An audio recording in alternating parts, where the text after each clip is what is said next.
Good evening to all.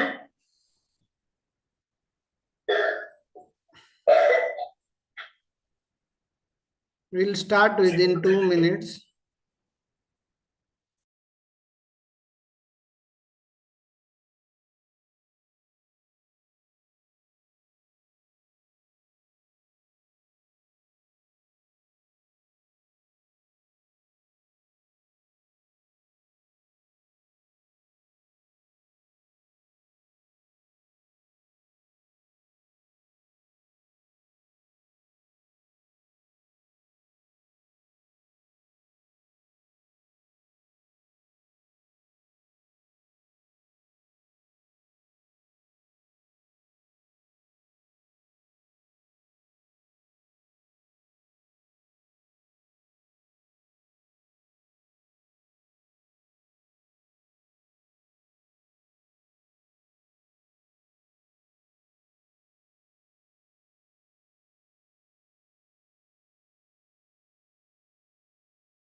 We welcome all the participant and resource person for the fifth and final day of research and publication ethics webinar.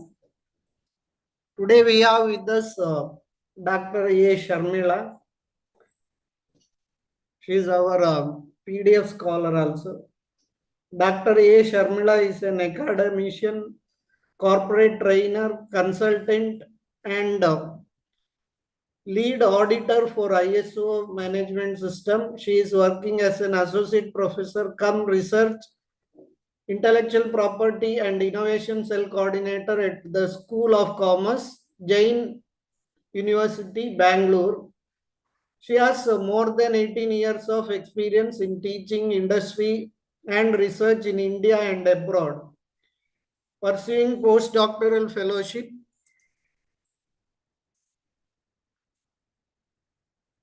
in Srinivas University, awarded management studies from Anna University, Chennai, and completed her MBA from Sri Krishna College of Engineering and Technology, Coimbatore, with HR as a major specialization, marketing and finance as minor specialization.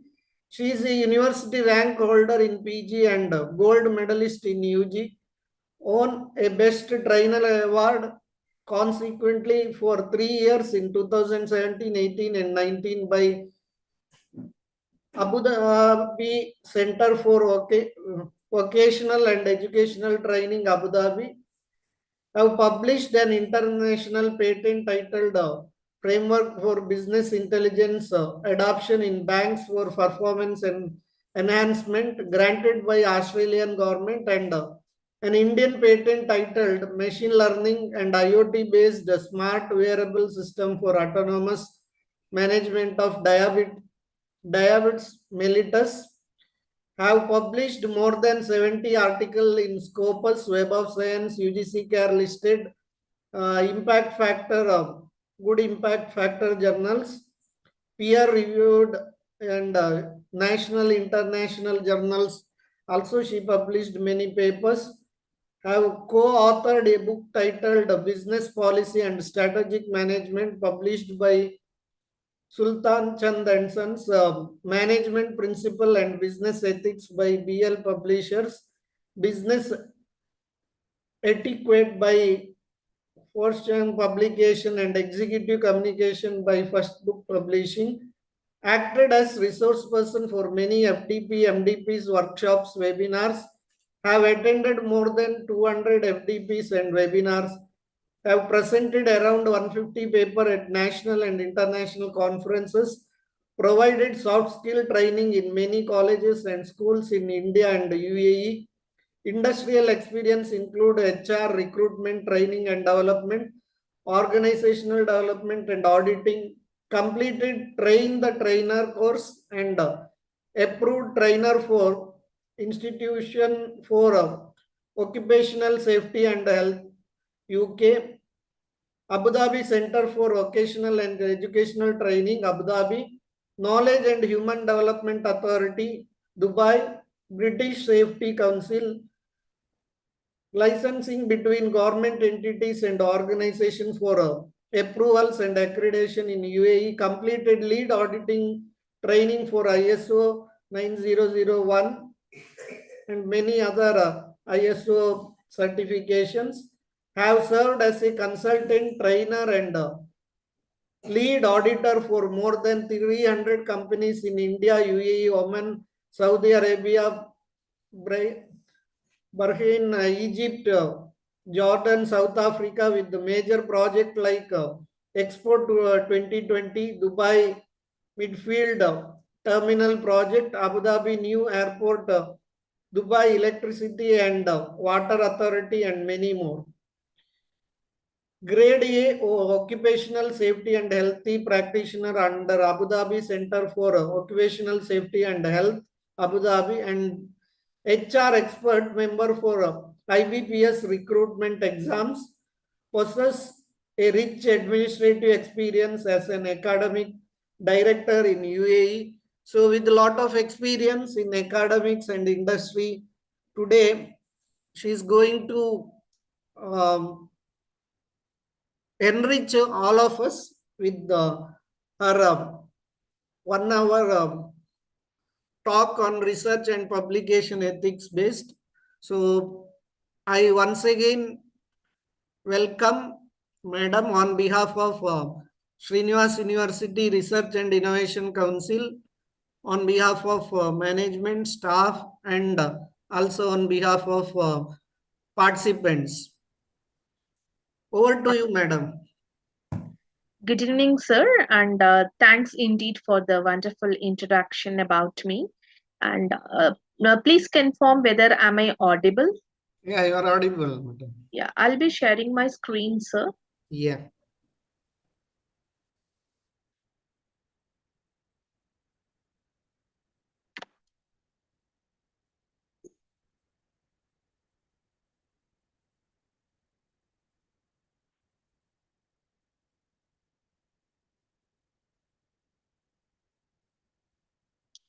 Sir, could you please confirm whether my screen is visible? Yeah, visible, Madam. You do PowerPoint show, Madam. Yeah, I'm doing.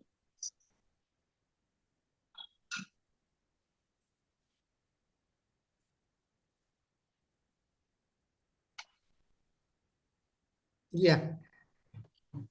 You can go ahead. Yes, sir. Everything is proper. Thank you so much, sir. And kindly bear because it's a heavy rain and wind here. If any glitches are there, participants kindly excuse me. Okay. Madam, So any problem occurs means I will interfere. thank you so much, sir. Yeah. So today we are going to discuss about the publication misconduct. I have seen the brochure and I have attended few of the sessions as well. Like there were many professors. They were talking about the ethics, publication ethics, research ethics. How are we going to maintain those databases? How are we going to measure the metrics of the research in a different perspective? Okay, so I hope like from the day when we were talking about the ethics more. Okay, so in that perspective itself, like you can able to understand the importance of the ethics which we have to be maintained when it comes our research work. Okay, so that is very very important for us. Either it can be it might be any kind of the research work that you can involve yourself, but very importantly the first and foremost thing what we have to what we have to keep it in our mind in the sense like the ethics which has to be followed throughout our research journey from the beginning to the end. Because what happens in the sense like when we are starting up our research work, we will have different perspective. Okay, when you start this journey and when you are moving on to the stage by stage, at any time you might feel frustrated, or you may lack your interest, or there might be like other factors which might influence where you will lack your interest out there. In any of the stages you will start moving on to the negativity of your ethics. Okay, so this used to happen particularly for the beginners. Okay, so because like at the when we are starting up the research work, we may not have much idea how do we have to start, where we have to start, how do we have to proceed further, to whom we have to approach. Okay, so there will be a lot of queries in our mind when we were at the beginner level. But what happens like when you are moving on to stage by stage, okay, because it is not a very easier thing, you have to come across a lot of stages out there, you have to face a lot of difficulties out here. At one point of time, like, you yourself will have the disinterest. When you fall into that particular category, automatically, like, it will leads to the misconduct. Okay, so as a researcher, it is very important for us to have certain skills, to maintain certain attributes within us. First and foremost thing will be the ethics, and another important thing what do we have to maintain here is a patience. Okay, it is very very important because it is very difficult for us to maintain from the beginning to the end. That is the reason why we are leading to misconduct.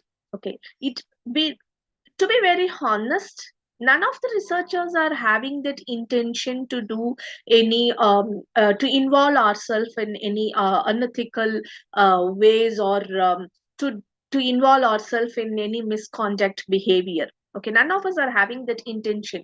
But when you do your work, okay, because of the negativities what we are facing it, because of the difficulties what we are facing it, that leads to us to the misconduct. Okay, so with this note, I would like to begin my presentation. So please pay attention here. And if you have any queries, you can ask, okay, through the chat, or I think you can unmute yourself. But the queries, we can address it at the end of the presentation. If you have, please make a note. We will address it at the end of the presentation. Okay. So when we use this terminology called publication misconduct, it might be in a form of any unethical behavior. I'll be giving certain list of the unethical behavior, but then, like, it might be like when you are talking about the misconduct, it might be any unethical behavior or the action, okay, which will deviates you from not to maintain the integrity. Okay, whenever you are deviating yourself from your integrity of your research work, that is your publication misconduct. How it occurs? Okay, it is not like, as I said, we are not intentionally doing it. There are few factors which will influence us to involve ourselves in this misconduct. Say for example, like when you are at the beginner level, you may not have that much of idea, the lack of awareness. Okay, so you may not know that, because most of the things like what we do when we are doing a particular research, we will start the research work from collecting the reviews. Okay, so that I hope everybody aware about it. But there was a misconception that when we are referring too many articles, or when we are referring too many uh, books, or irrespective of any of the sources, it is very important for us to cite it. But what the people think at the beginning, in the sense, when we are mentioning it or when we are giving the credits for the citation, means it itself is leading us that misinterpret us that we have taken someone's, or we have referred, that we ourselves voluntarily accepting that we have referred somebody's work. Okay, this is the mindset for the beginners when you start your research. Okay, but it nothing wrong in it. Okay, you have to refer actually. If you have to do the fruitful research, in the sense, you should refer as much as possible. To the maximum extent, you have to do the references. So when I think most of you people are doing your PhD now. Okay, when you are doing your PhD, like your guides could have advised you to collect the maximum the reviews of literature. The purpose is we wanted to know what the other authors have already done, because when you do the reviews of literature, from there only we will get the research gap. Okay, so the problem here is what, as a beginner, we thought we our thought process would be like, when we are referring, in the sense, we ourselves admitting that we are taking some others work. That was a very wrong perception as a beginner level. So there is nothing wrong in referring others work. When we refer only, we can able to identify the gap. Unless until when you don't know about the gap, you cannot able to perform your research further. Okay, so the lack of awareness, because you don't know what to refer from, which is the right source, how to proceed further, whether can we cite that particular articles or the sources whatever we have collected or not. Like this, a lot of questions will be there in your mind at the beginning stage. Okay, so that lack of awareness could leads you to involve yourself in such unethical behavior. Okay, or there might be the pressure. This is the another common thing where almost everybody are you facing it.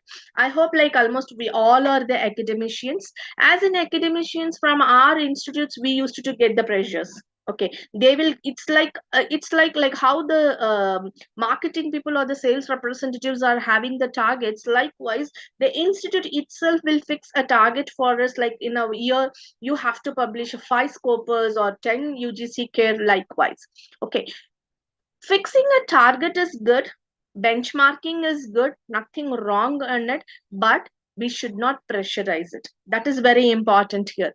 When you are focusing on the quality of your research work, it takes its own time.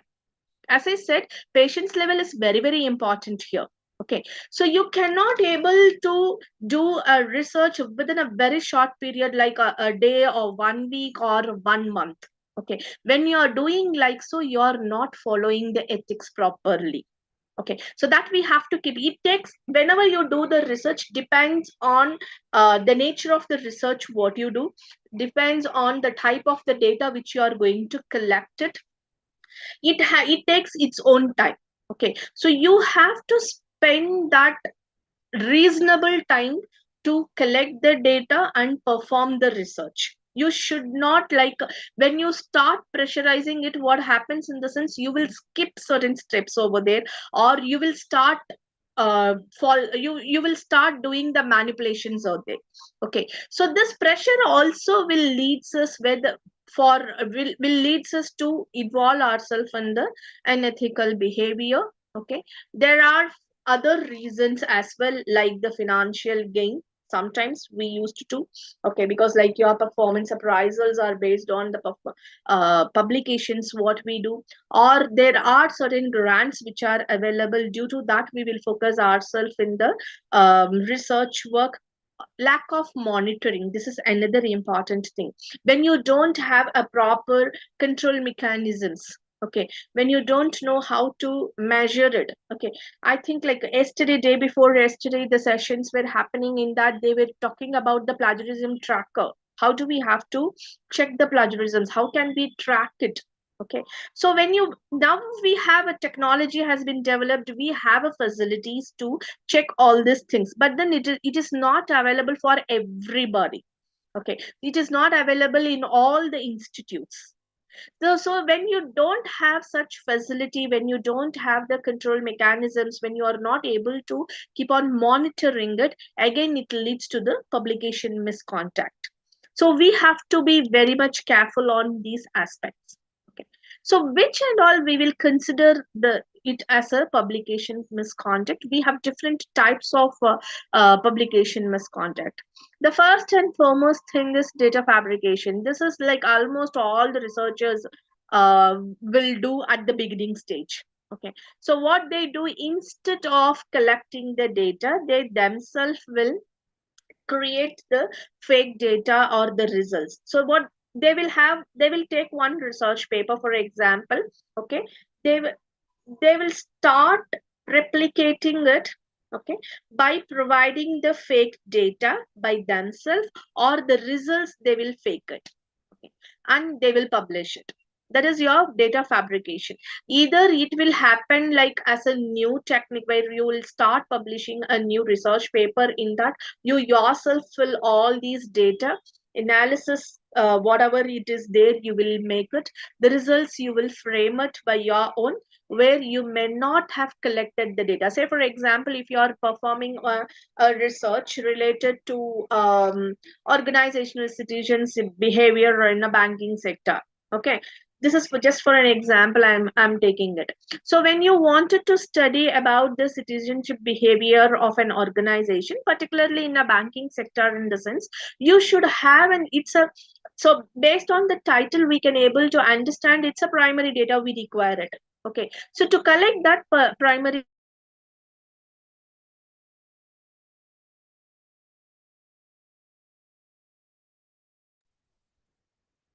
Madam, you unmute. It is muted. I'm sorry. Yeah. Yeah. So, as I said, like mentioned, if you are doing a research on organizational citizenship behavior, which is related to the banking sector, by by saying this title itself, we can able to understand that we require a primary data, because we wanted to know about the citizenship behavior of of the employees in a particular organization, where that organization is under the banking sector. So it is our understanding that we have to collect the primary data.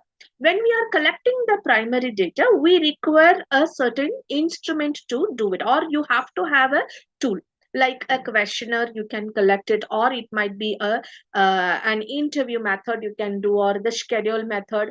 So based on the type of the data which you are going to collect it, the size of the samples, and the data which you require it, we will identify which tool that are we going to use it. So unless until when you start say, for example, I am going to prepare a questionnaire for this particular topic. When I prepare this particular questionnaire for a particular topic, I know my population, because I know in which geographical location I'm going to focus on it.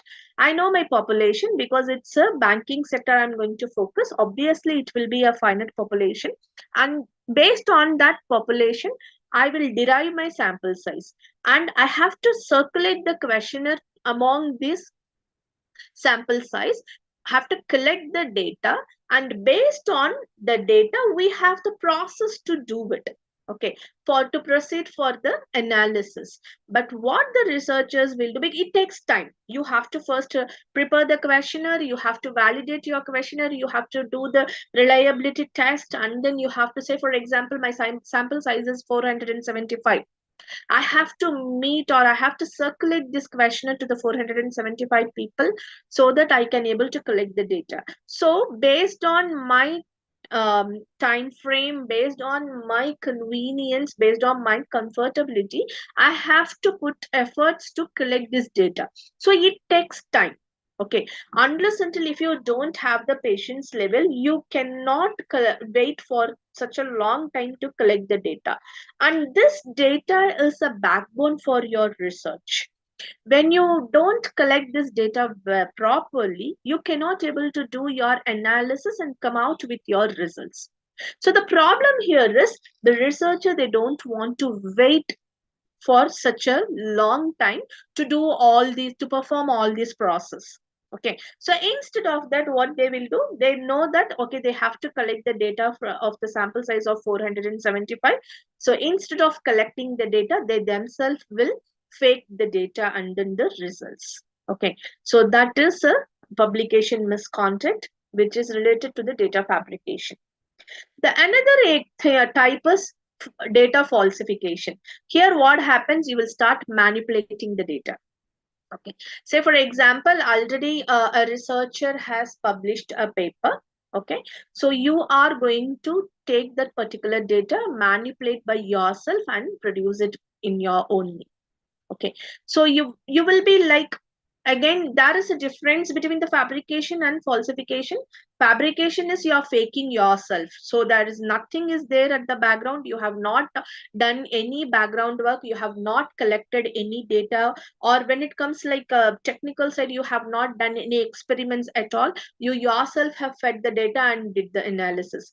Whereas in the falsification, you have taken somebody's existing data. For an example, you are reproducing it by based on your own work. Okay, the another important thing is plagiarism. I this it was discussed in the previous sessions as well, so I'm not going to take much time over here. I'll just give a gist about the plagiarism.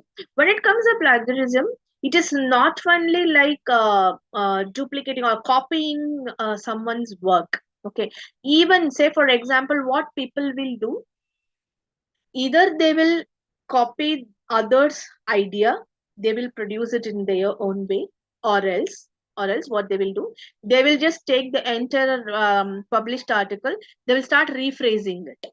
Okay, so both are unethical behavior only. So you can, that's what I was telling you from the beginning, you can refer others work, nothing wrong in it, but you have to give them the credits, you have to cite their work, you have to give them the credits. But without citing their work, without giving them the credits, you should not take others idea or others research work. Okay, so that is your plagiarism. Another type of your publication misconduct is salami slicing. I hope this you could have heard about it. What happens, like, you will take one particular research and it will be broken into small segments. Okay, say from one uh, we nowadays we have the repositories, am I right? Say for example, in Sodhganga we will take one thesis. Okay, that one particular thesis we will just make it into different segments. From that one particular thesis we will publish some 5 to 6 articles. That is called your salami slicing. So instead of reproducing the same, we are making it into different levels. We are just taking the different parts and publishing it to multiple publications we are doing on it. That is called your salami slicing. Then we have something called dual publication. This dual publication will happen almost for all the beginners. Okay, because of the, it's not like intentionally they are doing, again it is lack of awareness, because like out of their curiosity or the excitement, what people will do in the sense they wanted to do some publication. So immediately what they will do, once they are done with their research paper, simultaneously they will start sending the papers to 4 or 5 journals. Okay, or knowingly they will publish the same research paper in 2 different journals. Okay, so that is also not recommendable. Okay, so it is also a unethical behavior when you should not publish the same article in 2 different journals. That is called your dual publication. Then we have something called inappropriate authorship. Okay, so inappropriate authorship is something like where we are not giving the credits to them. Say, for example, like for plagiarism, as I said, where we will be collecting others' idea or the research work without giving them the credits. Okay, they could have say now you wanted 2 or 3 people have joined together. They wanted to do some publication. Okay, so you guys have started working on your research work. Okay, so everybody could have given their own contribution, but at the end, what happens in the sense, you will skip any one of the authors. You and other one X person will publish, or you yourself will publish by your own.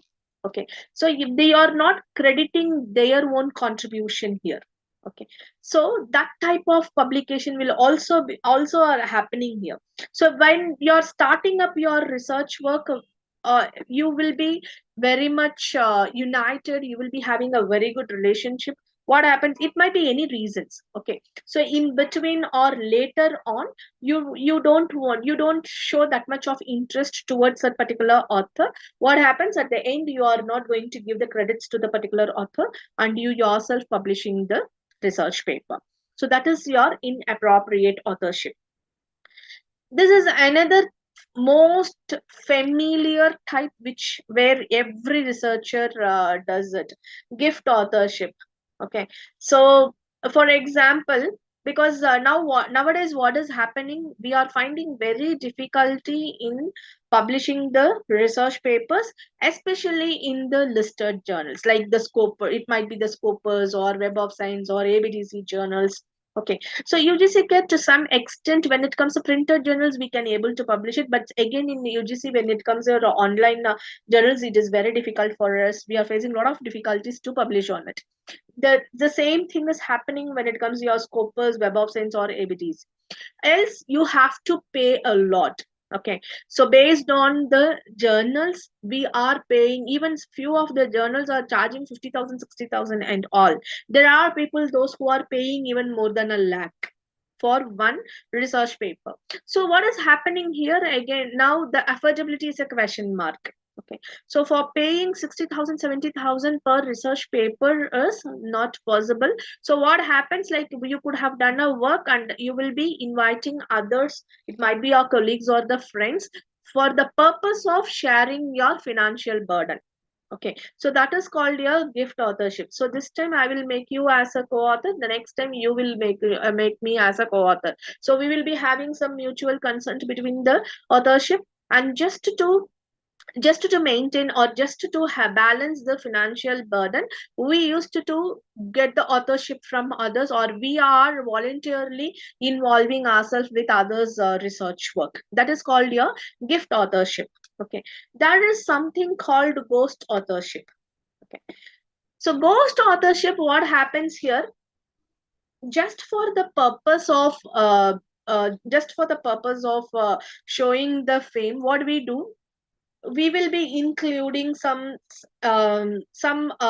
influence, like the scientist name over here. Nowadays, like a few of the institutions, they are stressing on that you have to do the collaboration with other institutes, authors, or you have to collaborate with the foreign authors and do the publication. And few of the scopus publications, if you see, like when you are including the foreign authors, you can able to do the publication properly. Okay, so like with so many things are there, so either to add that credibility, okay, what we do, voluntarily we will take any one of the scientists, or we will add some foreign author's name in our research paper and do the publication. Or other ways, like someone else, like might be your junior or someone else, could have done the research work, and you could have added few other people's author's name over there and done the publication. So that is your ghost authorship. Okay, it is just for the purpose of adding more credits or weightage for our publication. So our intention is, like, we are thinking that when we are adding, say for example, if we include a foreign author in our research work, it gives more weightage for us.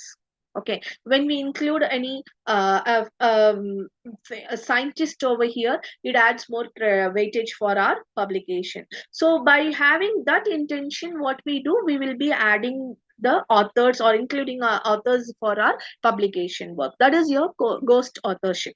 Okay, that is something called conflict of interest. So conflict of interest, what happens here, this is for the purpose of having your financial or personal interest. Okay, by having some bias over there. Okay, you won't,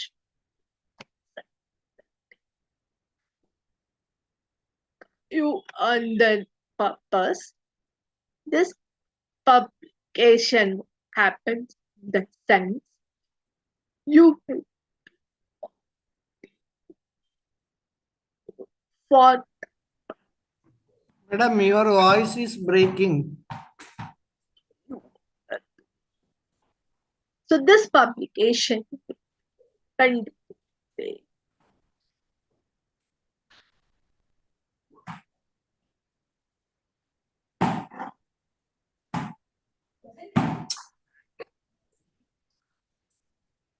Can you check your internet connection, madam?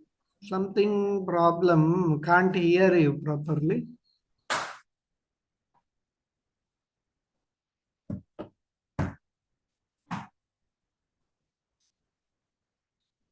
Am I audible, sir?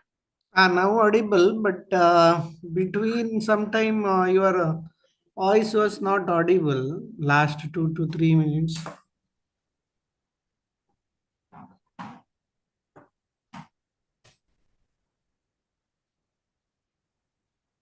Am I audible?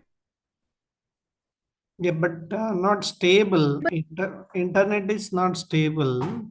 Sometime we listen your voice, sometime no voice like that.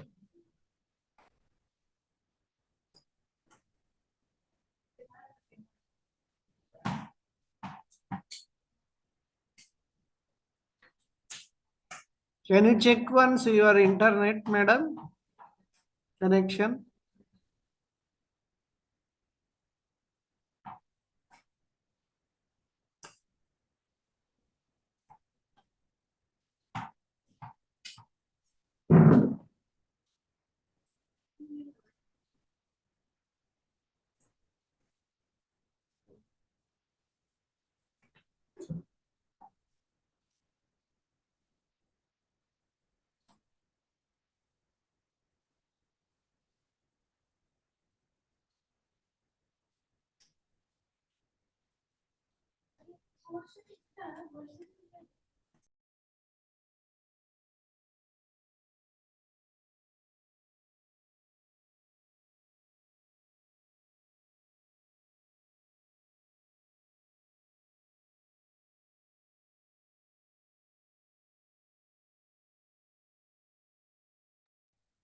Yes, already madam told she has some internet problem as heavy rain in our place.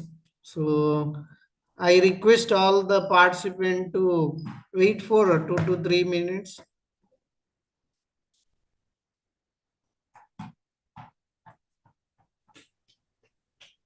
Sir, am I audible now? Yeah, now okay, madam. Yeah, I'm sorry. I got disconnected. So, is my screen visible, sir? Yeah, yeah. Go ahead, madam. Yes.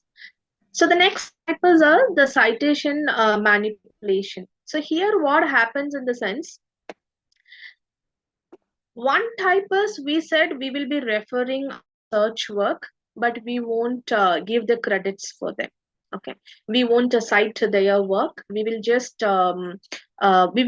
take their own ideas or the research work. We will reproduce it. That is the other way is we may not even have referred others' work for our research work. Okay, but just for the sake of um, showing more number of Madam, citations. as internet problem, you can off your video, madam. That is better. Is it fine, sir? Yeah, yeah. Now fine, madam. Instead of like without even referring the others research work, what we could have done in the sense, just for the namesake we wanted to show more number of citations, so for that purpose we could have added it. Okay, because when it comes like a reputed journals like a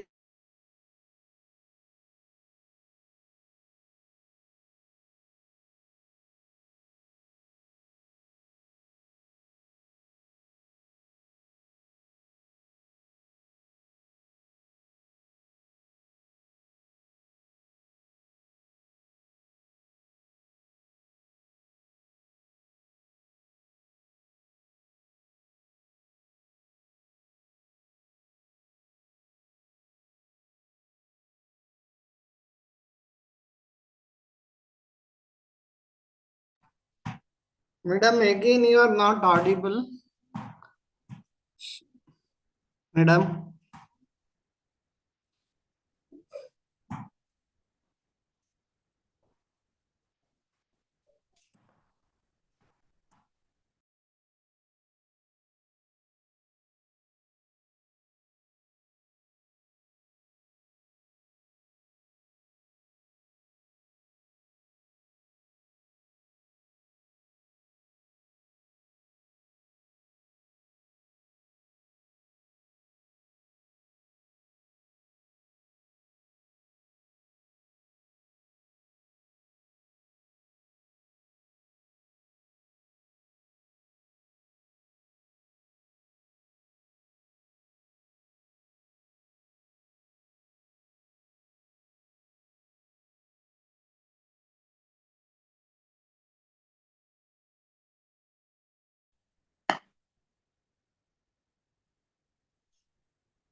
Sir, is my screen visible, sir?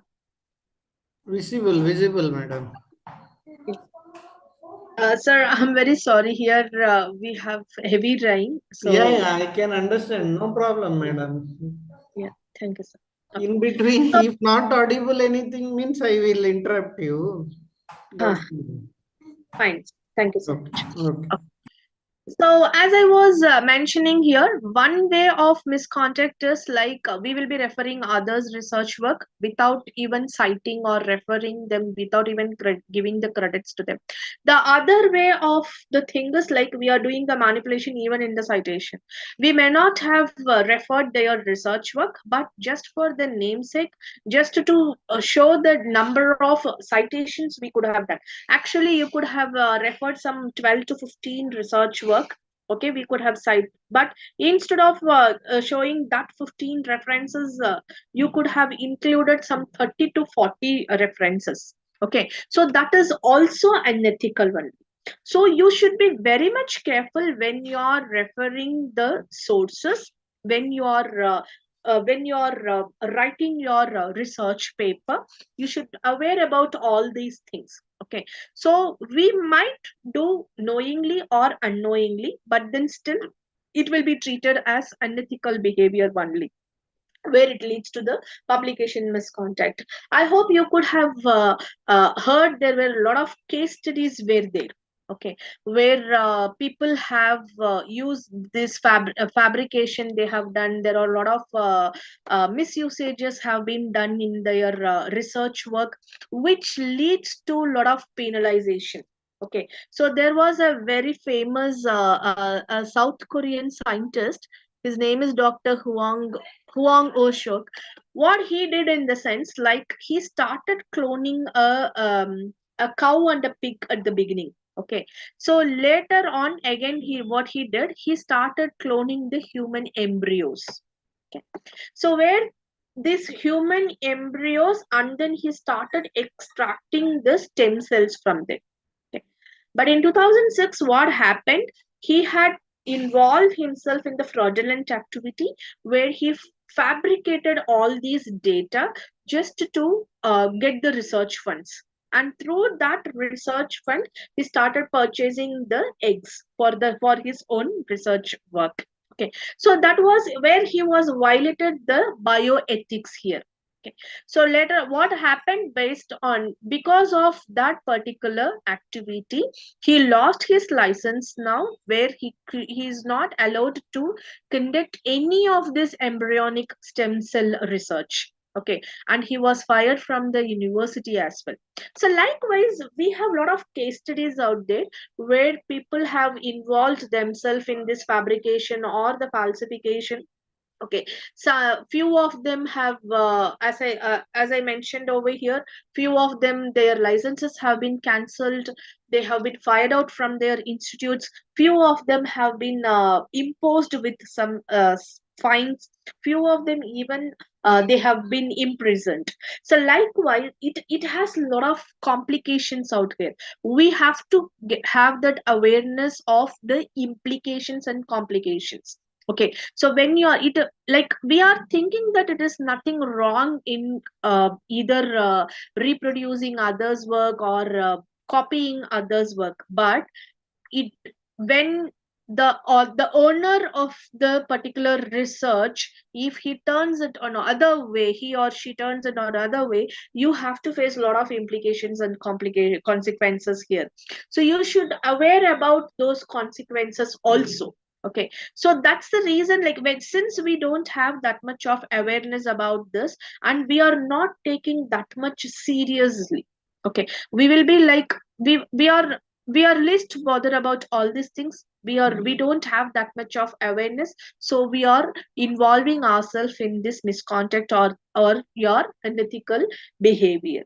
So first, as a researcher, we should have that particular knowledge, we should have that patience level, we should know how to proceed the research work, what we have to do and what we should not do. Okay, both we should know, do's as well as don'ts. everywhere you can find these two things, do's and don'ts. Likewise, for our research work also, we have both the sides, do's and don'ts. Unless until if you don't have that knowledge, unless until if you don't know about it, you cannot able to perform your research genuinely. Okay, so that is very important. So for that purpose, we have to maintain the publication ethics. So be honest in your research work, whatever you do, okay, and be transparent enough, because what happens, like some of the uh, journals, when you are approaching for the publications, few of the journals, when the reviewers, when they if they are in need of the data, they may ask the authors to send the data. Okay, if you have not collected the data properly, if any falsification have been done or fabrication have been done, you cannot able to share the data with them. Okay, so please be transparent enough when you do the research. You do as per the integrity which you can, to the maximum whichever you can able to maintain on it. Okay, and very importantly, be accountable to your research work. Okay, why most of the people are involving in this such type of misconduct, in the sense they are not realizing their accountability. If whatever the examples that I have discussed over here, if these people have realized about their accountability, they may not have involved in these activities. See, the outcome of that is they have either they have their license were lost, they have to pay some $1 million or as a fine, imprisonment. Okay, so all these implications are there when they are not aware about all these things, and if they are not accountable to their own research work, obviously it leads to the unethical behavior. Fairness enough, be confidential, that is also another important thing. When you keep discussing the things with others, the before you do your research work, others could have done this, we could have heard it, you might have come across, you might have experienced it. Okay, so you like one of the authors, if they are discussing their ideas with so many people. Okay, before if you perform that particular research, what happens in the sense, somebody could have done it. Okay, so the like in such way also the miscontacts may happen. So when you have some unique innovative idea, don't disclose it to the others. That is also another important thing. Be confidential, don't disclose your innovative or unique ideas to others, so that you can be a pioneer in your own research work. Okay, and then objectivity and integrity have to be maintained. When you follow these steps, which means that you are into your ethics. So there are few guidelines have been formulated by this COPE and WAM. COPE is nothing but your Committee on Publications Ethics. WAM is nothing but your World Association of Medical Editors. Okay, they have formulated few guidelines for the purpose of best practices, or where you can maintain the standards in your publication. Okay, so uh, uh, I am not going to discuss this in detail. Okay, this is just we have to understand what are the guidelines that they have given. Okay, so you have to have your own design or an ethical approval. So you have to first start your work from there, where you can have your own uh,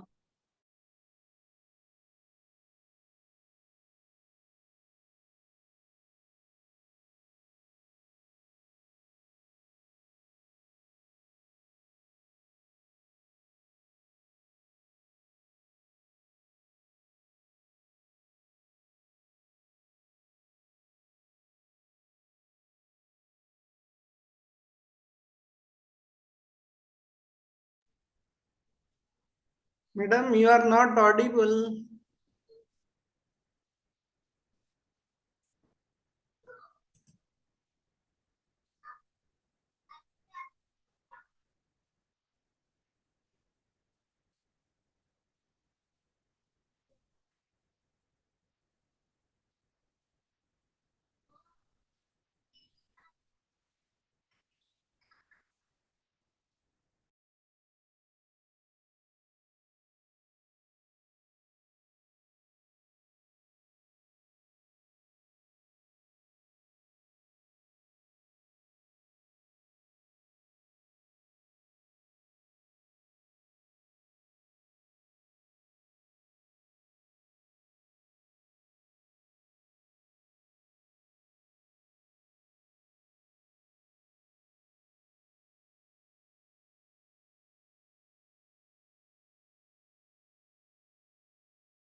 I'm very sorry for this. Okay.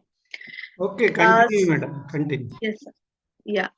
So the conflicts of interest, all these guidelines have been published by these COPE and WAM.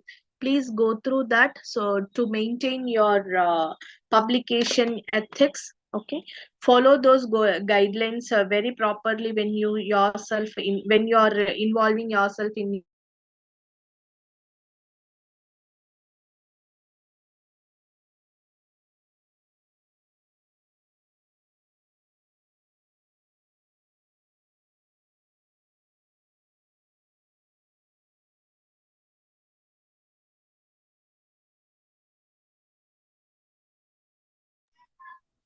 please Madam, frequently it is becoming problem. Shall we stop, madam, here? Later you can give PPT slides.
Resource person is having internet problem in our side.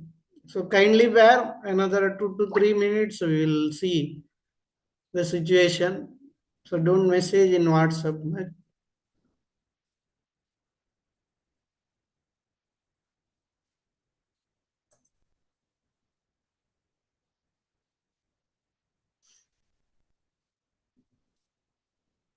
I request the participant to wait. Be patient.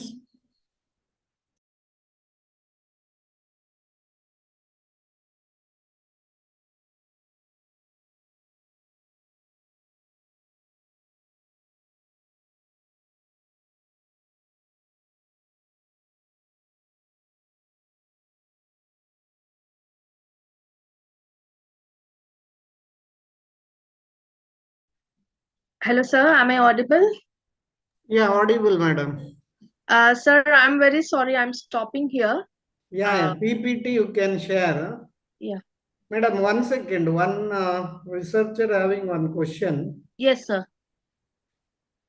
When I take some conclusion made by the resource person as it is in my literature review, and I give proper credit in the form of citation and reference, now is it called plagiarism? Sir, could you please come again? I couldn't get it, sir. Okay, Your voice is breaking. 1 second. Can Okay, I okay. get the chat? When I will send the same question to your WhatsApp. Yes, sir. Please, sir.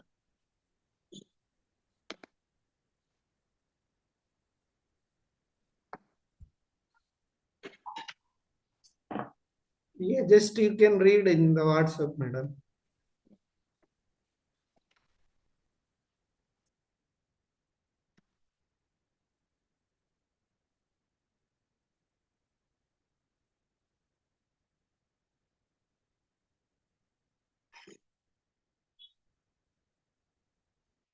Okay. So you have properly cited, am I right? If you have cited literature review and I give proper credit in the form of citation. When you have cited properly and given the references in the sense, it may not be considered as a plagiarism. Sir, am I audible, sir? Yeah, you are audible. Yes, sir. Yeah. So if you have cited properly and given the credits to the author in the sense, it may not be considered as a plagiarism. Am I on answered your question? Am I audible? Yeah, right, madam. Yes. Whatever you told, right. Yeah. Thank you so much, sir. Yeah. Sir, thank you so much for the opportunity given, sir. Thank you, madam. Yeah.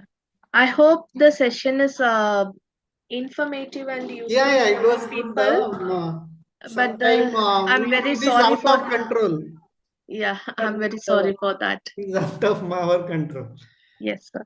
And now let me take the privilege to introduce my mentor guide for where I'm getting a lot of support and guidance from him to do my postdoctoral fellowship. So it is my privilege to introduce Dr. Krishna Prasad.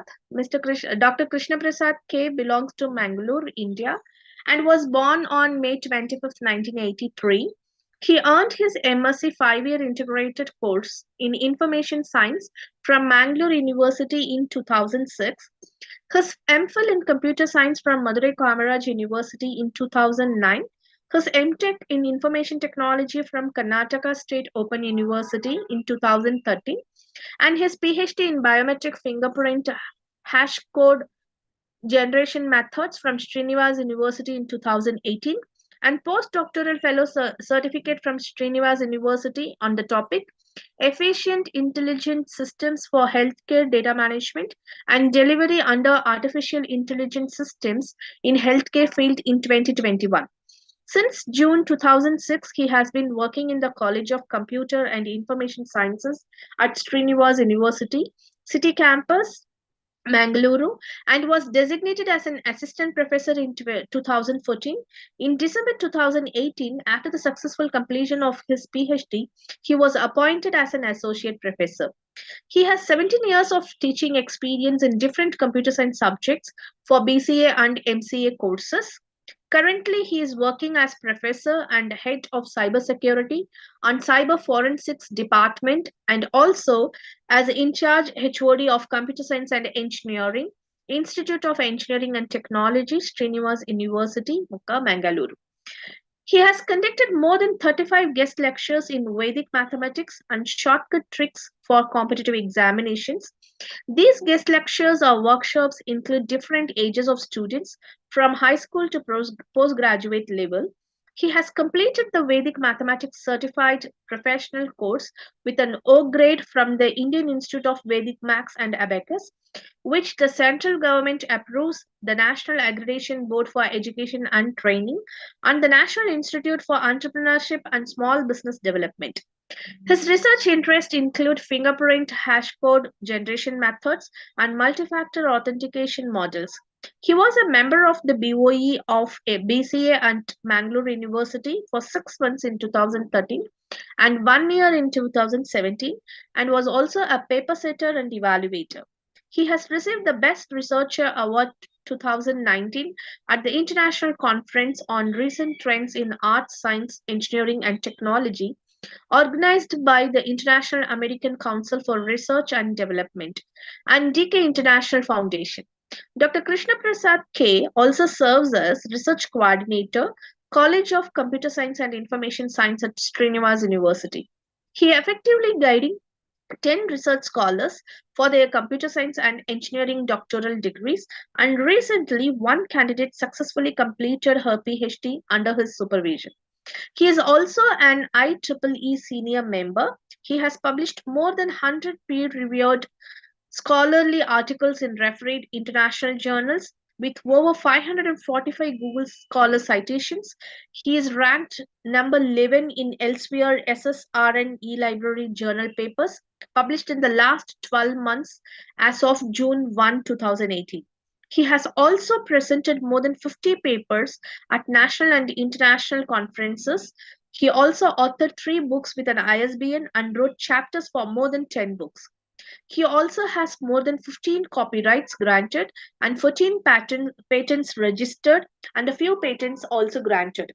He has recently participated in the 7-day national level online faculty development program on ChatGPT and AI for educators in line with OBE organized by St. Joseph's College Autonomous in association with the Kerala State Higher Education Council. He has conducted few special lectures in the area of ChatGPT and its applications in research and teaching and learning. So, with this overwhelming, I'm handing over the session to you. Thank you so much for the opportunity given, sir. Thank you, madam.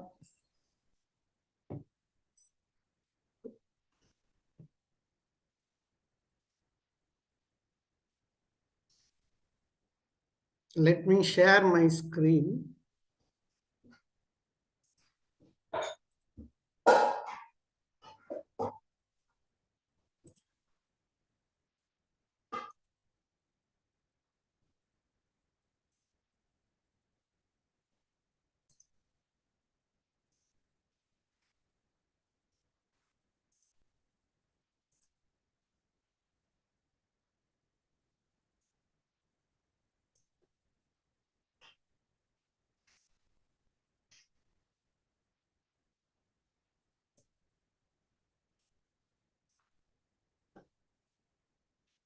Okay, I'm going to discuss on open access publication and open educational resources.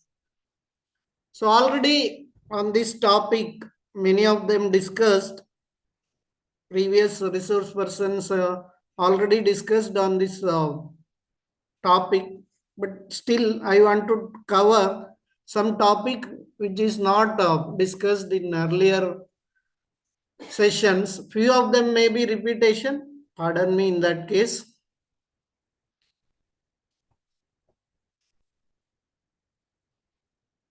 So what do you mean by open access?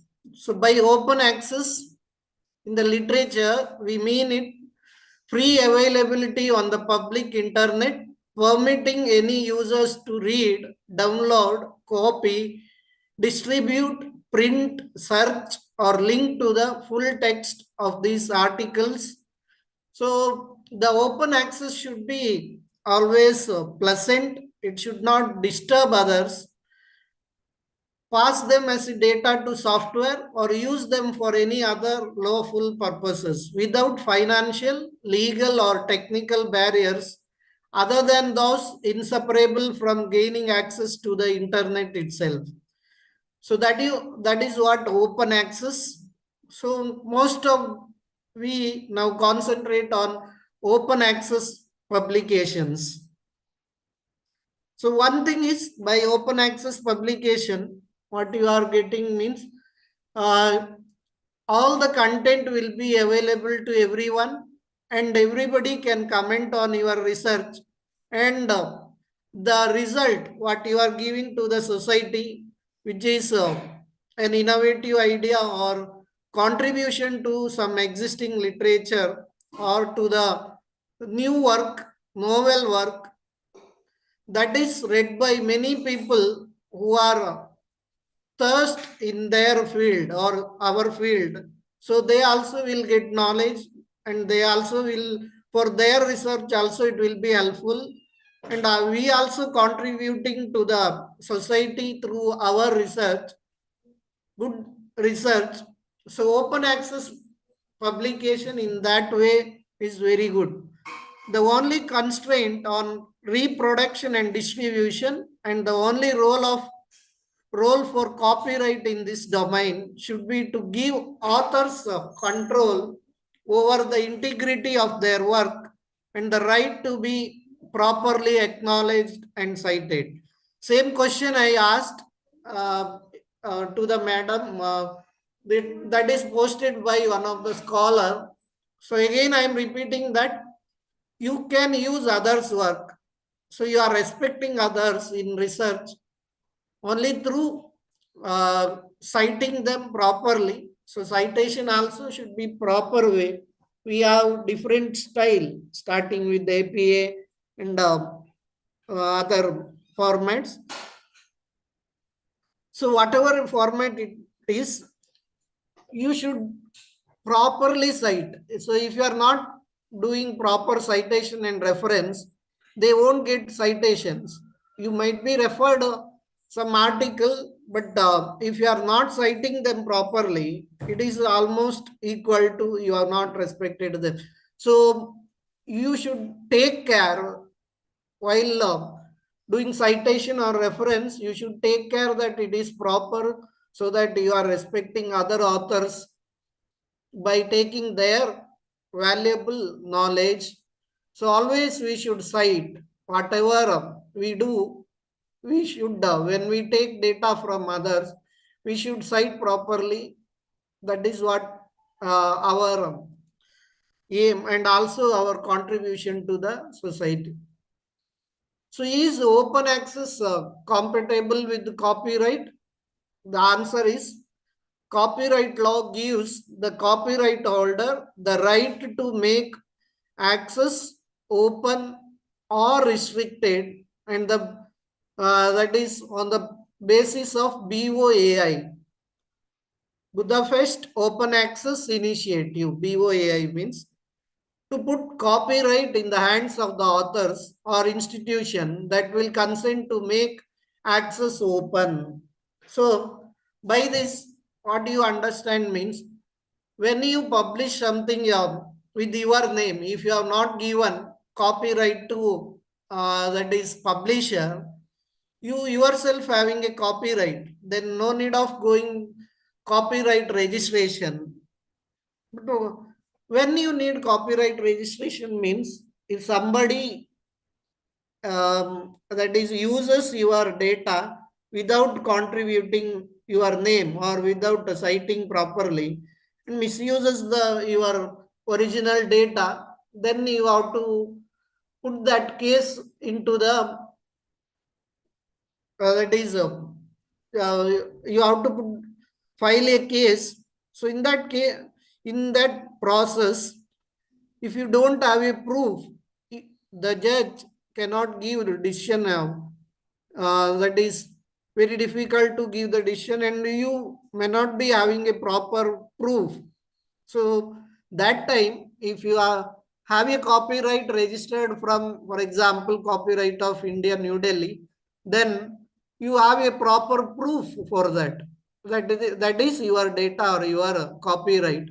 For that purpose, we are going for copyright. So if your data is novel, innovative, and which is gives some contribution to the society, and it is very novel, and definitely by making that new idea, if you can able to develop a product, then you are going for patent. That is a process private patent or product patent or utility patent, whatever it may be. But copyright is not like patent. Copyright is somewhat when you write a book, that is your own sorry, your own idea.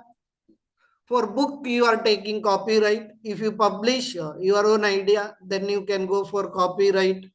If you write a poem and which is unique and best, then you can take a copyright. So self-archiving or archiving, some may pronounce it as archiving, whatever it may be. Preprints, authors of preprints hold the copyright to them and may post them to open access archives with no copyright problems, whatever it may be. So if the preprint is later accepted for publication in a journal that requires authors to transfer copyright to the publisher, then the journal may or may not give permission for the referred post print to be posted to an open access archive. So that is the problem that you should note. So if permission is granted, then again there is no copyright problem. So when you are that is publishing, that is permission should be there to publish that in open access locations or open as a open access.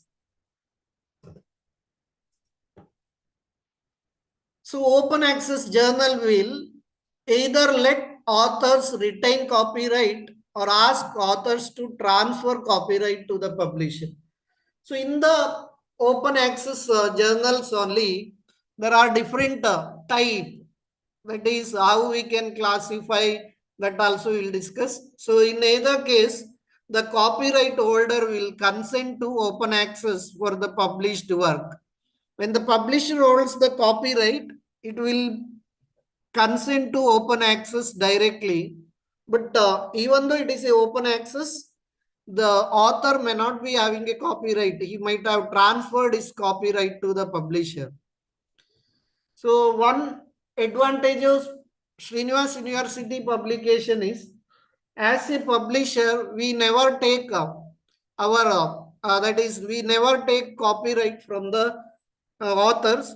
It will be retained with authors only. We are not requesting the authors to transfer their copyright to Srinivas publication. So authors enjoys their copyright even after publishing in Sri SU publication or Srinivas publication. That is one good model. So even though our journals are not yet registered in UGC CARE, but we are trying for that. Soon we may get it. One very good advantage is the copyright will be owned by author itself, so that you can file a copyright for your paper or for any other that is books, whatever you write. And if you publish like in our journal, uh, SU publication or Srinivas publication, there you will enjoy the copyright. So just for your knowledge, I told that no, I'm not boosting ourselves the university publication. So you should aware that what is copyright, and copyright whether exist in um, author itself or with the publisher. For that, I gave an example. So directory of open access journals. So previous, I think 2 days back, one of the resource person mentioned regarding this, but sir's screen was not visible that time due to some problem. So, but sir has given very good PPT. All of you have read that. So I assume that all of you read that. So that this may be repetition. Still, some more things I want to cover in this. Directory of Open Access Journal was launched in 2003 with 300 open access journals. Today, this independent database consists over 16,500. That is this data I collected 2 years back. So now it might have increased more than that. So peer-reviewed open access journal covering all areas of science, technology, medicine, social science, arts, and humanities. One thing you can understand, DOAJ covered or DOAJ say, included articles or journals definitely won't list in the predatory or cloned journal. They are taking care of that. Unless and until it has some standard, they won't um, take inside the journals, means it won't be listed in the DOAJ. Open access journals from all countries and in all languages are welcome to apply for inclusion.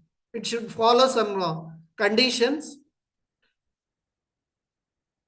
The open J gate, which is called as OJ, was started by Informatics India from Bangalore and developed into a largest database for open access journals.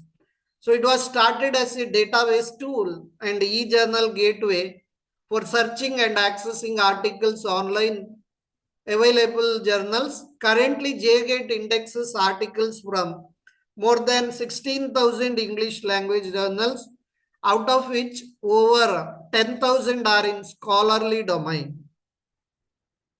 So Sherpa Romeo is an online resource that aggregates and present publisher and journal open access policies from around the world. So every registered publisher or journal held in Romeo is carefully reviewed and analyzed by their specialist team who provide summary for self-archiving permissions and conditions of rights given to authors on a journal by journal basis where possible. So Srinivas University publication is also placed in Sherpa Romeo. So there are different color scheme and archiving policy under Sherpa Romeo. So gold OA, we say gold OA. Sir has already mentioned this in previous class. Number of gold open access journal listed in the directory of open access journal. So in the gold OA model, the publisher makes all articles and related content available for free immediately on the journal's website. Understood? Gold OA means a model the publisher makes all articles and related content available for free immediately on the journal's website. Whereas green OA, that is self-archiving by authors, is permitted under green OA independently from publication by a publisher. The authors also post the work to a website controlled by the author, the research institution that funded or hosted the work, or to an independent central open repository where people can download the work without paying. So that is green OA, almost similar to the old gold OA. A hybrid, that is, there only you can see a hybrid open access journal is a subscription journal in which some of the articles are open access, not all. Some articles are closed or subscription based.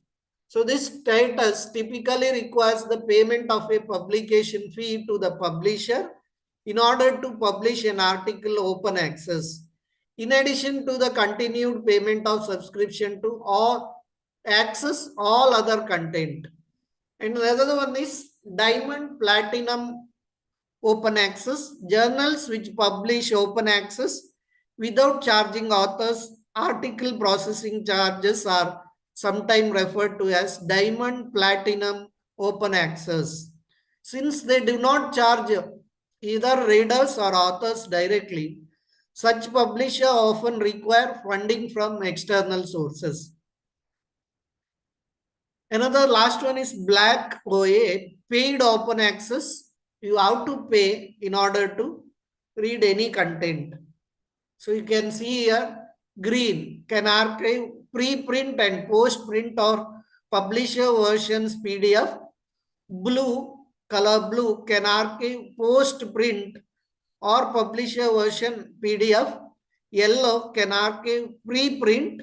White, archiving not formally supported. This is color schema. And another open access DORA declaration. So San Francisco Declaration on Research Assessment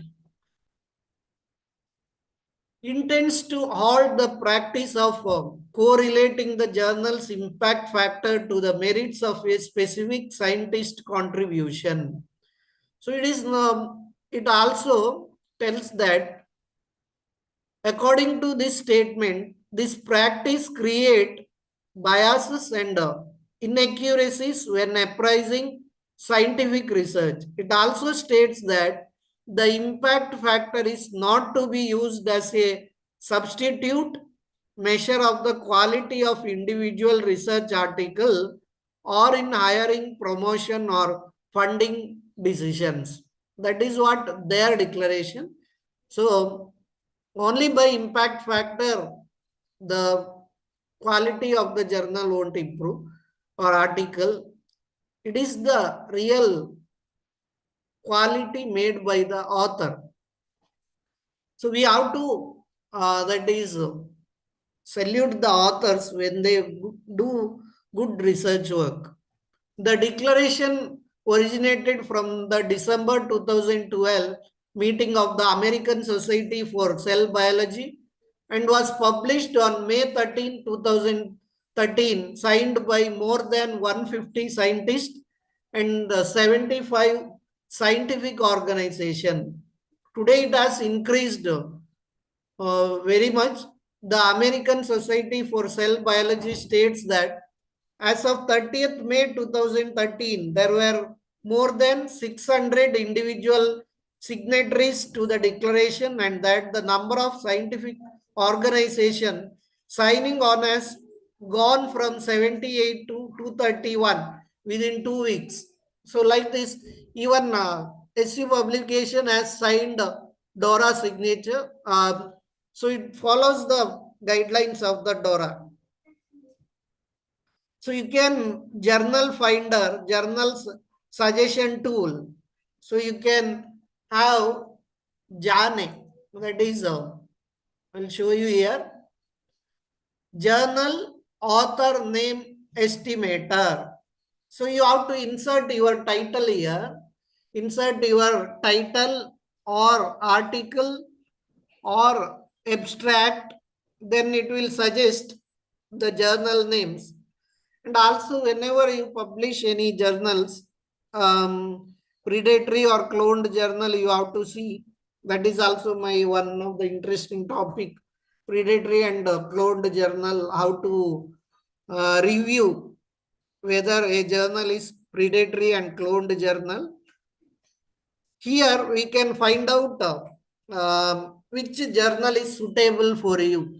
Again, you have to search whether it is qualifies all the criteria to tell it as a good journal. So Jane, that is journal author name estimator. Here you can find out by inserting your title or abstract. Okay, that you can, any of your title you can insert there. Then Springer journal suggestion.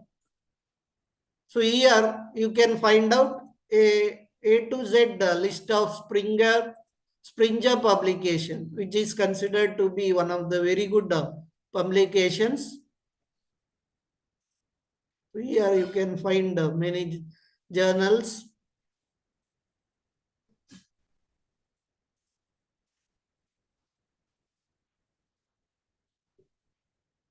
So as you come to open educational resources, this is also very important in research and publication ethics. One of the examination has asked, this policy on open educational resources available in India and in world. So United Nations Educational, Scientific and Cultural Organizational website reveals that the open educational resources are teaching, learning and research materials in any medium, digital or otherwise, that reside in the public domain or have been released under an open license that permits no cost access, use, adoption and redistribution by others with no or limited restrictions. So learning content, full courses, courseware content, modules, learning object, collections and journals. That is what we say learning content. So tools, what do you mean by tools? Means software to support the development, use, reuse and delivery of learning content, including searching, and organization of content. So massive online courses, MOOC courses is the example, and Moodle. Moodle is one platform where you can develop your own e-content learning system using Moodle. So I thought of doing that long back, and 2 to 3 classes I have conducted regarding how to use uh, AI tools, especially ChatGPT, in research. But due to some work schedule, I could not continue that. We'll see in future how we can make use of that. So content and learning management system, content development tools, online learning communities. So if you want to you access and upload some content in learning content or e-learning tools, e-learning, then you need a tools. Without tools, it is like a carpenter having without any tools, he cannot build a furniture. So tools are very important. Implementation resources, intellectual property licenses to promote open publishing or materials, design principle of best practices, and localization of the content.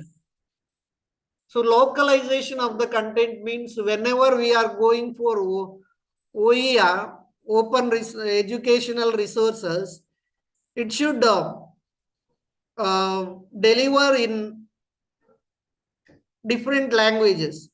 And for example, if Kannada person, you should able to deliver in Kannada means that can reach many people, even fifth standard or sixth standard, or those who have not completed high school also can, they may be having it thrust to study in, that time they can understand using local vernacular language. So it is very important to telecast or design a open access educational content in local language also, vernacular languages also. So creative common license, this is very important. Whenever you, whenever,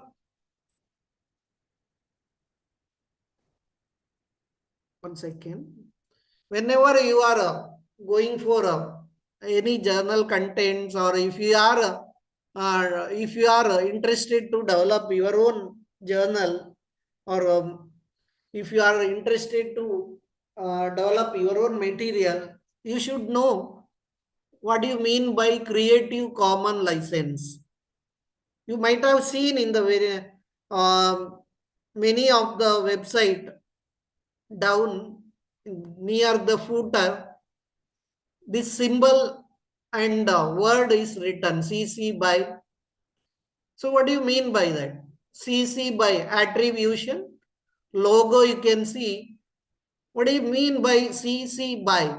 This license lets others distribute, remix, adapt, and build upon your work, even commercially, as long as they credit you for the original creation. So you have to refer. In simple, you have to cite and refer. This is the most accommodating of license offered, recommended for maximum dissemination and use of licensed material. Recommended for maximum dissemination and use of licensed materials. That is CC by.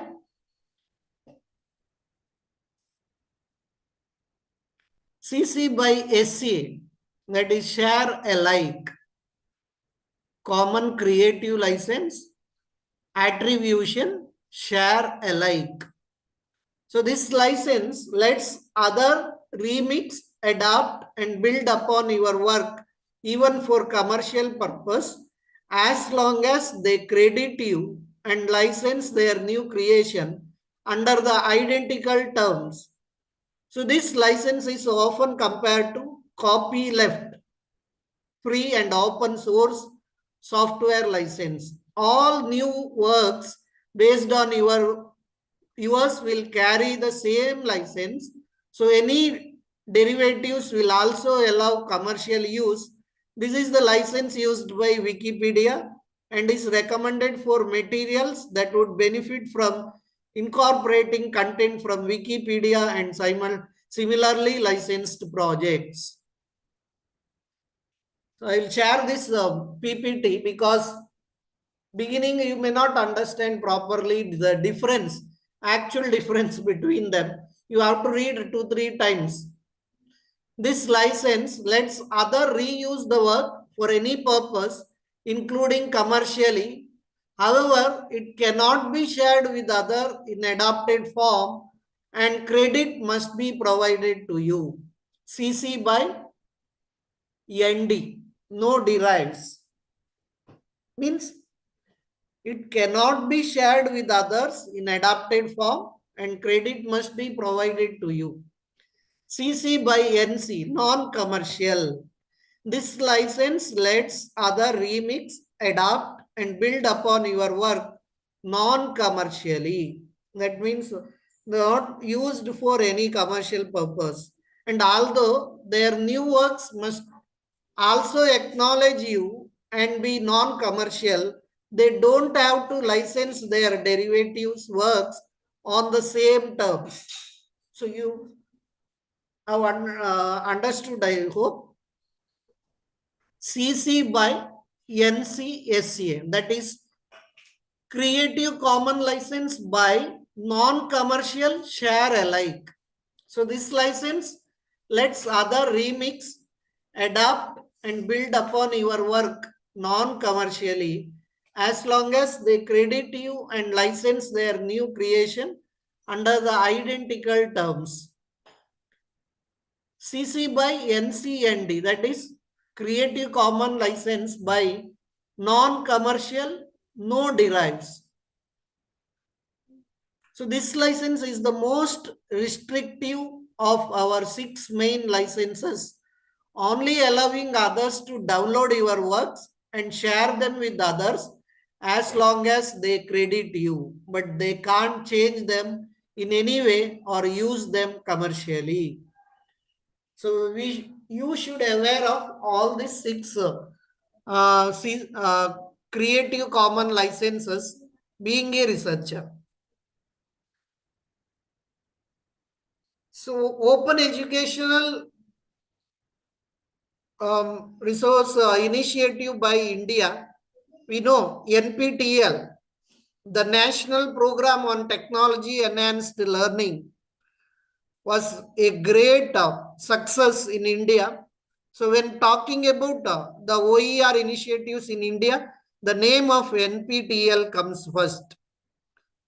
So it was initiated by 7 Indian Institute of Technology, Bombay, Delhi, Kanpur, Kharagpur, Madras, Guwahati and Rorak, along with the Indian Institute of Science, Bangalore in 2003.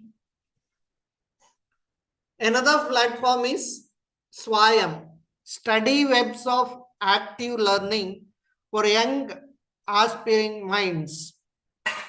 Swayam is a program initiated by the Government of India and designed to achieve the 3 cardinal principles of educational policy, that is access, equity and quality. So Swayam, their aim is to, it should be accessed by everyone with free of cost, equity and quality. Whatever the content comes in Swayam is very good quality. The professors are not professors from ordinary institute. So there are some guidelines in order to become the coordinator or instructor of the Swayam course. Most of the Swayam professors are from IIT or Indian Institute of Management, or Indian Institute of Science, like that. Top quality university professors are only the Swayam course content delivery persons, or course are designed by them. So they maintain, the government, central government is very much concerned about the quality of the Swayam course. The objective of this effort is to take the best teaching learning resources to all, including the most disadvantaged or challenged. IGNOS, e-Gnanakosh, we may be aware of this. So you maybe this some information for you, it is redundancy for you, or you may be aware of that, but still I am evaluating other university papers also, and I know in one of the university, I don't want to mention it, they have asked in one of the examination, coursework examination also, what is the initiative made by the Indian government for open access educational system. So this all are the Indian government initiative for open access education. E-Gnanakosha is an archive of various text study material of all the courses run by it, which are freely available to all. And it is YouTube video also provides a range of open educational videos recorded at the IGNOS studio for Gnan Darshan educational channels. So Sankshipt is advised as one-stop educational portal to facilitate lifelong learning of students, teachers, and those in employment or in pursuit of knowledge free of cost to them. The portal is expected to be the main delivery platform for the contents developed under the National Mission on Educational through ICT. Swayam Prabha is a group of 32 DET channels devoted to telecasting of high quality educational program on 24 into 7 basis using the GSAT 15 satellite. Every day there will be a new content for at least 4 hours, which would be repeated 5 more times in a day, allowing the students to choose the time of their convenience.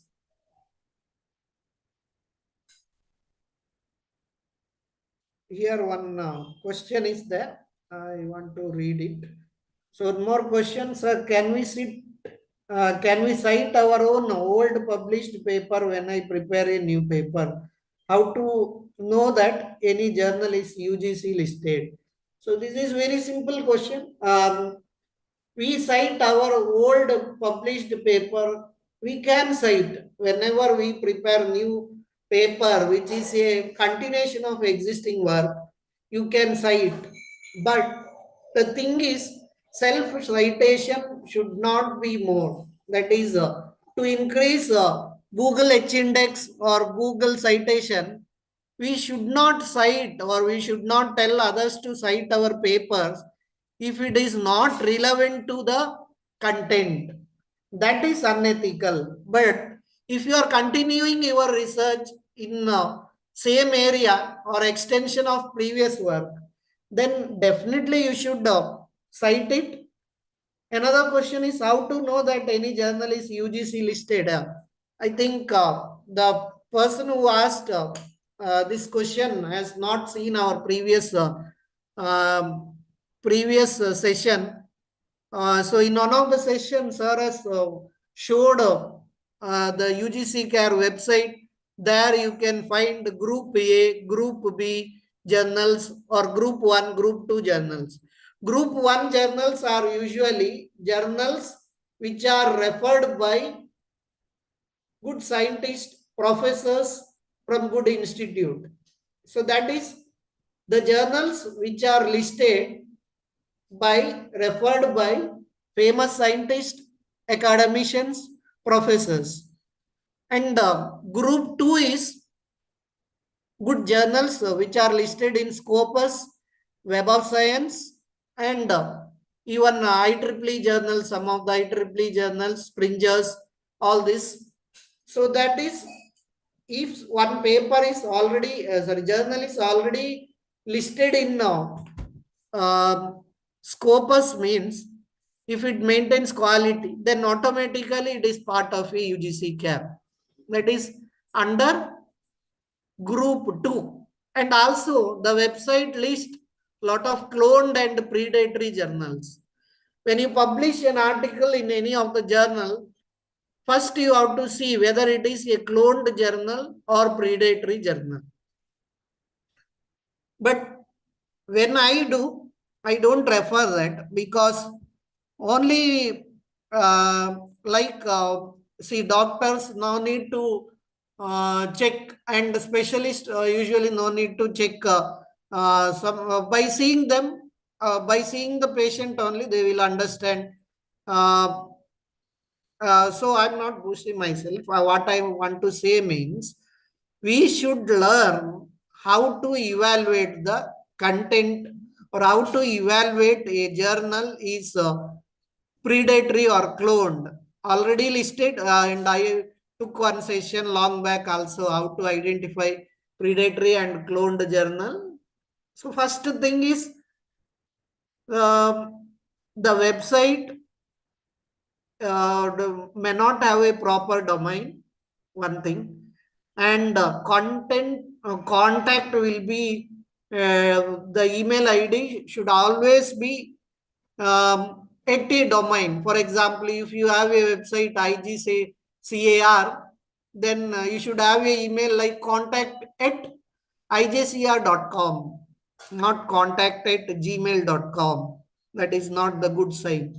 And second one, editors should have a proper institutional email ID. Editor's name should be proper. Editor's photo is means it is still more valid. And even editor's profile link to their institute, it should be shown in the editor list. These are the 2 to 3, many are there. That is not today's discussion. We'll discuss that in future. Consortium for Educational Communication. The Consortium for Educational Communication, popularly known as CEC, in one of the inter-university centers set up by the University Grant Commission of India. So it has been established with the goal of addressing the needs of higher education through the use of powerful medium of television, along with the appropriate use of emerging and information communication technology, ICT. So CEC Gurukula live lectures are delivered by eminent educationalists. The learners are provided with the toll-free numbers where the viewer can put the questions during live lectures. The lectures are live on Swayam Prabha educational channel. The recorded videos are also put on the YouTube and Facebook for wider reach and popularity. EPG Patashala. It is the gateway to all the postgraduate courses. It is an initiative of the MHRD under its national mission on education through ICT being executed by the UGC. So each PG Patashala, you will get a lot of book, high quality books, PDF files. The content and its quality being the key component of educational system. High quality curriculum based interactive e-content in 70 subjects across all disciplines of social science, arts, fine arts, and humanities, natural and mathematical sciences. National Digital Library of India, that is uh, another initiative by the Ministry of Human Resource Development, under its national mission on education through information and communication technology, has initiated the National Digital Library of India pilot project to develop a framework of virtual repository of learning resources with a single window search facility. Another one is National Repository of Open Educational Resources, that is called as NROER, initiated by the Department of Social Education and Literacy, Ministry of Human Resource Development, Government of India, and managed by Central Institute of Educational Technology, National Council of Educational Research and Training. The repository runs on the Meta Studio platform, an initiative of the Knowledge Labs, Homi Baba Center for Science Education. So NROER is working on initiatives to bring together all digital resources across all stages of school education and teacher education. It hosts several education content, audio, video, text, animation of each level of school education, primary, secondary, and senior secondary in several Indian languages. So these all are the various initiatives made by our beautiful country, Bharat, for all of researchers. As we know, NCRT, National Council of Educational Research and Training, is the autonomous organization set by Government of India to assist and advise the central as well as state government regarding the school education. It also publishes the model school textbooks and is playing other related roles to make the quality school education possible in India. Okay, these are various initiatives. Usually, I will take always demo class, that is demonstration. I am interested in demonstration and doing live class. I don't like much theory explaining, but this is a research and publication ethics webinar. So I have to give importance for that. That is why this is a very important topic. That is open educational resources. So you should aware that. That is why I have taken this topic.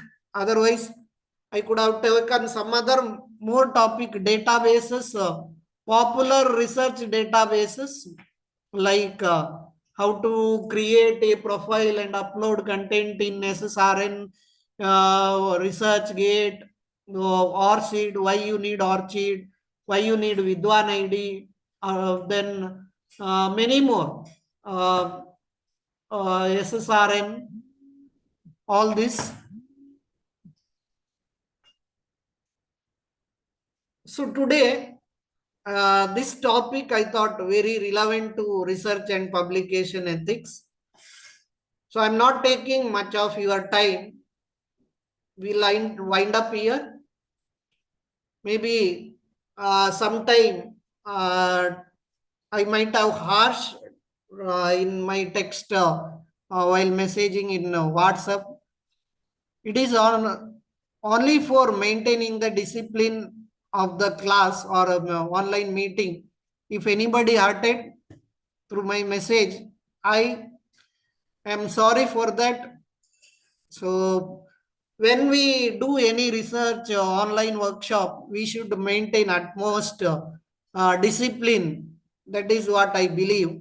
So in case if you have someone added, excuse me, but we should always maintain quality and we should have ethics. We should have ethics first, then we should study the ethics, what we have to do in research.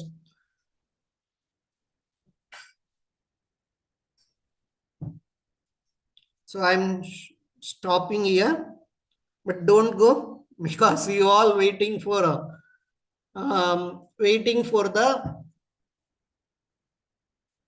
feedback link. So what I will do means you have to wait another 5 to 10 minutes. I'm sharing today two feedback. One is third day feedback and fifth day feedback, which is important for me and also for you. Why for you it is important means to get a certificate. Why it is important for me to ensure that I have given 100 percentage, that is 100 percentage to my work and ethics, and whoever attended they should get, whoever not attended they should not get. That is the policy I follow. So another 5 to 10 minutes you may have to wait, because I have to open some files and I have to send the link.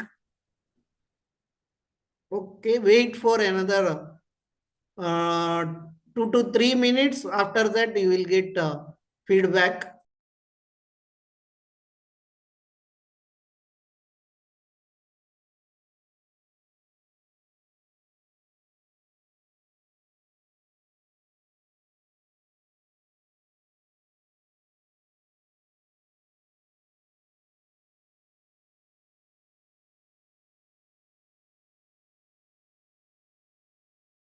I am sharing day 5. So I am announcing here. So whoever missed, I am giving an opportunity for you. So this is first one is day 5 feedback. Now I will post day 3 feedback. Okay, I have posted day 5 and day 3. Let me post in YouTube also. Wait for 2 minutes. I have closed YouTube. Otherwise, I will get a echo. Same sound will repeat. That will be disturbance for me. That is why I have closed it. I have to open in my system. So wait for a few minutes.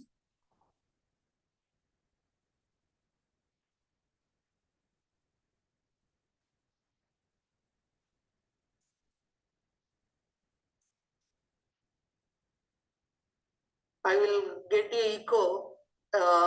Same sound will repeat. That will be disturbance for me. That is why I have closed it.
Okay, I have shared the link in both